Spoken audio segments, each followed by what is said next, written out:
So, not a lot has changed since the last time I did the review for the horror Camp Jellyjam. As a matter of fact, the actual original read that I did for it was back on March 6th, 2019.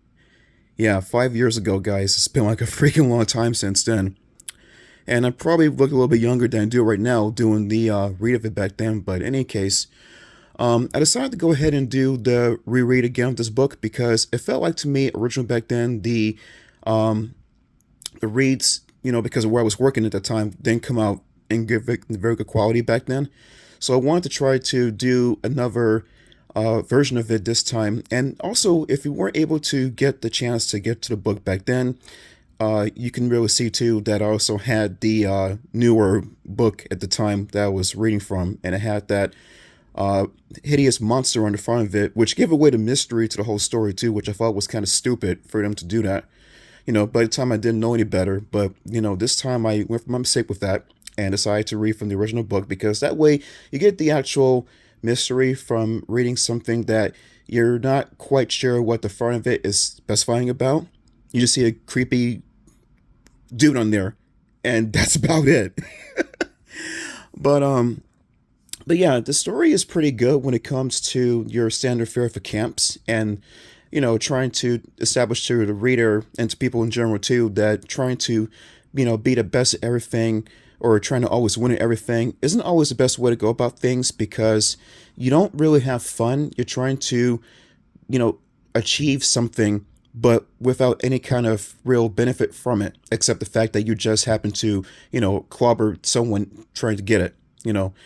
And the story generates a very good atmosphere when it comes to what's making the kids disappear, and when it comes to, what's up with the counselors and why don't the phones work, and what's up with the earthquakes that go on from time to time in the camp too, and more importantly, who is Camp Jellyjam? Who is King Jellyjam? Sorry. And we finally get the main thing of it towards near the tail end of the book, towards it, when Wendy goes to find out what's going on in the, well, she says closet, but kind of like a tunnel that leads into a dark cave where he's housed at.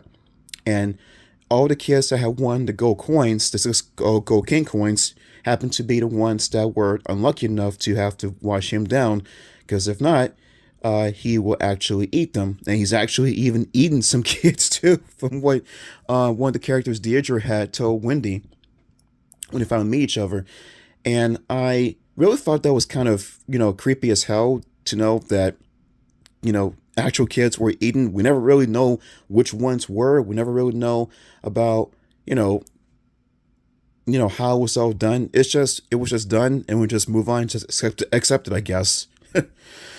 But, Goosebumps is not really too deep when it comes to story, at least for some of the books though. But for this one here, I really felt, like the actual mystery was something I had to find out about. That's why I wanted to keep reading it. It was a pretty good read to do the first time, despite that awful, hideous book cover I had back then. And then when it came to rereading it this time for you guys again. Overall, I give this book a, didn't change. I give it a solid B plus. Solid B plus back then for it. Even if I happen to say something different back then when it came to the grade, I'm sorry for that. But I just, I still say it's still worth a very good read. If you haven't had a chance to read the book, or if you wanted to watch the read on my channel too, you're more welcome to do so. But it's just to emphasize more that winning isn't everything, and it, puts you in the atmosphere of Wendy about what would you do if you had your brother who's very competitive and trying to do everything they can to win everything in sight. And then when they get very close to it, they could be on the verge of being sent as a slave to work for a hideous monster, where if you don't do what the monster wants you to do for it, it will kill you, basically. That's hideous. I know it's fictional, but that's still freaking hideous, though, to think about it. No, but overall, guys, this is a very solid book that I read and reread to you once again, and hope that you enjoyed my read of it again for you guys too. I've got the playlist of the overall read on here too. Even the original one is there too. It's been there for a long while now, but now the reread of this book is now on here, my channel too. It's a playlist, so if you want to check it out, go ahead and do so. And next time that, oh, also one more thing too, I want to do the review for Werewolf Skin that I did originally before the reread of this book here, but I got caught up with work and a lot of other projects too that I just forgot to do it. So I was on a time crunch too.